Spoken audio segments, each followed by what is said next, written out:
7:37, Nashville's Morning News on Super Talk 99.7 WTN. Welcome on in, along with Johnny B, Ken Weaver. Dan Mandis here. I want to welcome on into the program EJ Haust. And EJ, great to have you on the program finally. And I got to ask you, so are you from Minnesota, or you just spent a lot of years there? Hi, Dan. Thanks for having me on. So I lived in Minnesota for 12 years. And there isn't a time that Governor Walz wasn't somehow representing Minnesota at the time I lived there. Okay. Pretty heavily involved in politics and spent some time on the radio there. So, yeah, very familiar with Tim Walz and his history in Minnesota and in D.C. All right, and then you, of course, escaped to Nashville, and so that's great. You and I both escaped from our progressive states. So let's talk a little bit about Tim Walz from your experience living in Minnesota. Now, there's a lot of people, this is so predictable, EJ, because you and I both watch the media incredibly closely. CNN is calling him a moderate. Other people are calling him a moderate.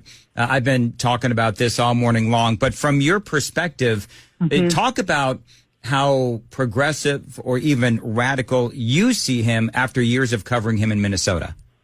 Yeah, I caution anyone on our side to call him far left. That's not accurate enough. He's an opportunist and he's a puppet. And he's very angry. He's a radical, angry opportunist, in my opinion. He's very well connected with the swampy D.C. types. He spent, I think, 5 terms in D.C. as a representative there. And really everything he does, in my opinion, is very political. It's calculated, and it's calculated by other people who tell him what to do. So what I mean by opportunist is that he will do anything and everything to make national news. Everything from the transgender stuff to letting Minneapolis burn, to his open border policies, right? All of those things were done and so that he could get some national news attention. And it worked. It absolutely worked. And look where he is now. So let's talk about some specific issues. I think everyone is concerned about border policies, sanctuary cities, and the like. And so he was on the front lines of being critical against Donald Trump for wanting to build a wall. And, of course, Minnesota is a sanctuary state. To talk about that aspect of his resume. Sure, absolutely. So Minnesota has about 5.7 million people. About 500,000 of them are foreign-born. So that's a pretty high percentage. Of those 500,000, it's like 80,000 people who are illegal immigrants, so people without quote-unquote papers. He signed a law that allows driver's licenses for those 80,000 people, free health care, free education, while lifelong Minnesotans, American citizens have to pay for it. He has no regard whatsoever for human life. And I'm talking not just beyond the abortion issue, and we can get into that if you want to, but as it relates to the border, he has said this country owes them a debt of gratitude. That's a quote. We owe people coming into our country, breaking the laws, getting their free health care, getting education, 80,000 people in his state that he wants to have driver's licenses. That's translated as votes, right? Yep. He doesn't care what their living conditions are. He doesn't care what that means for them, whether or not they can be prosperous in his state, right? It's absolutely horrible. If I could just tell you a story real quick. So I've been a poll watcher. I was a poll watcher year after year, many elections for the 12 years that I was in Minnesota. And one of the saddest things, they would always put me in the rougher parts of Minneapolis. So where there was a heavy immigrant population, a heavy Somali population. And I would go to these precincts and just watch at what happened. And it would absolutely break your heart if you could see what happens there. So there are these male handlers that come in and they use vans to bring in a whole bunch of people. Remember, there's no ID to vote in Minnesota, and you can be a person from anywhere in Minnesota. You can vouch for up to 15 people. That means that I could go in as this male handler and vouch for, just say, yep, I promise they're allowed to vote here, and their votes they get a ballot and they vote. So when you see in Minnesota that, they had 112% turnout and whatnot, that's why, because you don't need any kind of documentation to prove that you can vote in Minnesota.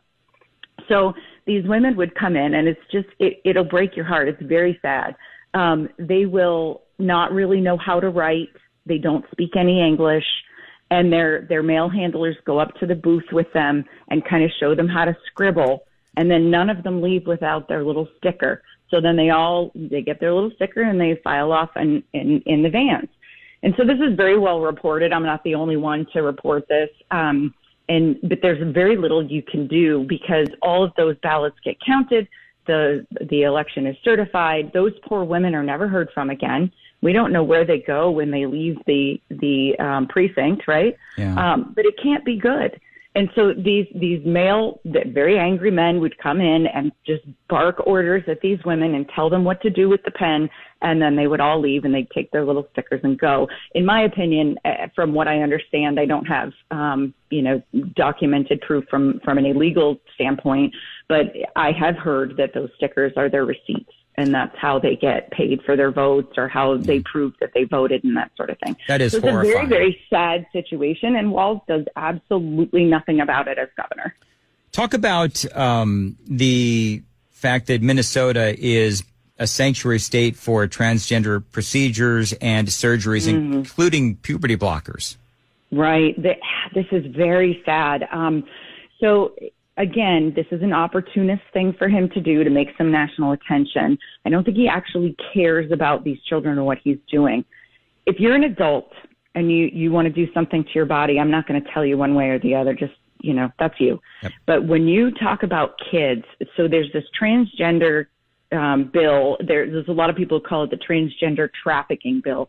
HF 146 in Minnesota. And he signed this bill, which basically denies parents custody of their children if they refuse to allow permanent mutilation of their children's bodies. In other words, if you're a kid and you say, oh, I want transgender surgery, and remember, they can go to their school counselors now, and they can tell their school counselors, in my opinion, some of them are really wonderful. Some of them are pushing this agenda. And so you don't know as a parent which one your kid is going to get, right? And if you deny it and you say, no, I don't want my child to have that, Minnesota will do the surgery without parental consent now, thanks to this law. He allows minors, children to cross state lines. This is why they call it the trafficking bill, cross state lines for trans surgeries, again, without parental consent. He calls it a trans refugee state. It's absolutely horrid. If you think about this for a second, your kids are getting this radical agenda shoved down their throats from social media. It's on the television shows that they watch. It's everywhere now. You as a parent have to shield them from these things, which we never had to do with our kids. My kids are grown, and I just thank goodness we never had to do anything like that. But as far as Walz is concerned, and his crazy radical lieutenant governor, I don't know if you have seen any clips of her, but it's all over X now. She wears this T-shirt that says something about protecting trans kids, but it has a giant knife across the front. Yep. And she was wearing that when they signed the bill. I mean, it's just she's a freak.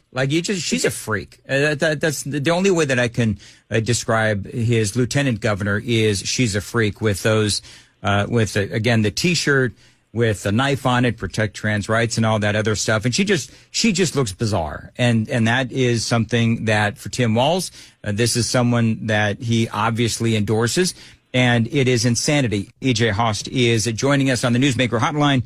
And EJ spent many years in Minneapolis covering the governorship and also the time that Tim Walz spent in the House of Representatives representing the state of Minnesota. And I'm assuming was he the congressman for Minneapolis? Is that where he was representing? Nope. Actually, he was in the 1st congressional district, so rural, which is interesting because he has a history of some pretty significant gaps. And one of the big gaps when he was running for governor most recently, he said that the only thing you find out in rural Minnesota is rocks and cows. He was being asked why, he didn't campaign in the places that he claims to be from, right? He's actually from a small town in Nebraska. Yeah. And, he thinks he's a small town guy. He comes off that way, but also insults the people from small rural towns. Well, he and Kamala can try to outgaff each other. Real quick, let's talk about what happened, because this is something that Republicans are really talking about, of course, is the George Floyd riots and the fact that he seemingly refused to call out the National Guard in any quick fashion, and that led to thousands of businesses being burned, and of course the 3rd Precinct police station being burned down. Mm-hmm. From my reporting, what I had heard from law enforcement officers at the time was that they were in fact told to stand down. So it's not just that, this happened and he didn't know what to do. He wasn't just incompetent. This was calculated. They wanted the news. They wanted to be in the forefront of every news organization's, headlines for the day for 3 days in a row, remember. So we should never forget what happened in the summer of 2020, because Walz destroyed the city of Minneapolis and quite honestly, most of St. Paul too, right? Mm-hmm. And so it wasn't just that this happened. He celebrated it. He fueled it. He wanted it to burn. He wanted this to happen. He had the opportunity to call the National Guard and tell them to stop, and that didn't happen. What's worse, we've heard the comments from Gwen, kind of that weird tire smell thing. Yeah. But what most people forget is also in the governor's mansion on those nights was his daughter. Now, she was an adult at the time, college-age student, and she was reporting to the rioters what was happening in the governor's mansion. This is you can look it up. This has all been reported on pretty heavily. Yep. And she was caught leaking National Guard plans to the rioters so that they could avoid arrest. She literally put it on Twitter. If I'm not mistaken, she put it on Twitter, and she's basically getting the intel, from what I can tell, from her dad and the insiders inside the governor's mansion, and she's telling everybody when the police and the National Guard and so forth will be reacting. In other words, saying, hey, if you want to destroy the city, do it in the next 12 hours or something to that effect. Exactly. And so that's why I say it's so much deeper than just, hey, he's this incompetent governor or he's far left. He's a progressive. He is a radical, and it's very sad. That city now still has massive amounts of carjackings. Violent crime is rampant there. It's just awful. There's like 600 plus carjackings so far this year. And so while all of this was happening, remember, I'm sure you've mentioned it, that Kamala Harris was raising money for those people who were arrested. Oh, the Freedom Fund. The Minnesota Freedom Fund. Yep. To bail them out. So, I mean, it's just awful. I say he doesn't have any regard for human life. There were people who were injured and died. I mean, think about the homeless people in Minneapolis that he just ignores. It's just awful. He has no regard for human life. So I guess the question is, why do you think Kamala Harris picked him? Is it because they are of like mind? Or, I mean, I believe that the reason she didn't pick Josh Shapiro, there's a couple of different theories out there. Number one is because they didn't want to, if you will, burn Josh Shapiro. They want to save him for later because they don't believe that Kamala Harris can win. So they threw in Tim Walz, who's, 60 years old, and, he is what he is. I don't know. Why do you think she picked him? That's a good question. I kind of go back and forth. My very first reaction was he was the only one dumb enough to accept the call and say, yes, I'll do it. Right. Right. The A team on the Democrat side, the Newsoms, the Whitmers, all of those folks, they all turned it down, and they were smart enough to know this is probably a sinking ship and I don't want to be associated with it. Right. So they can plausible deniability. They didn't have anything to do with it. It wasn't my time. I just want to be a governor, whatever. So that's fine. I think that Walz is an opportunist, and he sees this as possibly his last chance to get somewhere big and make that national news again. He's very arrogant and he's angry. Listen to how he speaks. He's very angry. I remember during COVID, which I'm telling you now, that was the reason we left Minnesota. He had a way of pitting neighbor against neighbor that was just awful. And I would listen to his reports, every day during COVID, there would be in a report. He was just so angry. But that's the person he is. He wants that national news. He wants, the interviews. He gets giddy when he's on CNN. Well, right? EJ, what I'll say is we haven't even gotten to the COVID lockdowns yet, and the kids and everything. Would you come back tomorrow, same time? Do you have time to come back? We have a lot more dirt to dish on Tim Walz. And EJ Haust, how can people follow you on Twitter? Oh, great question. So if you can follow EJ, you can probably find me as EJ. And then, or at Erin, ERIN, Haust, HAUST.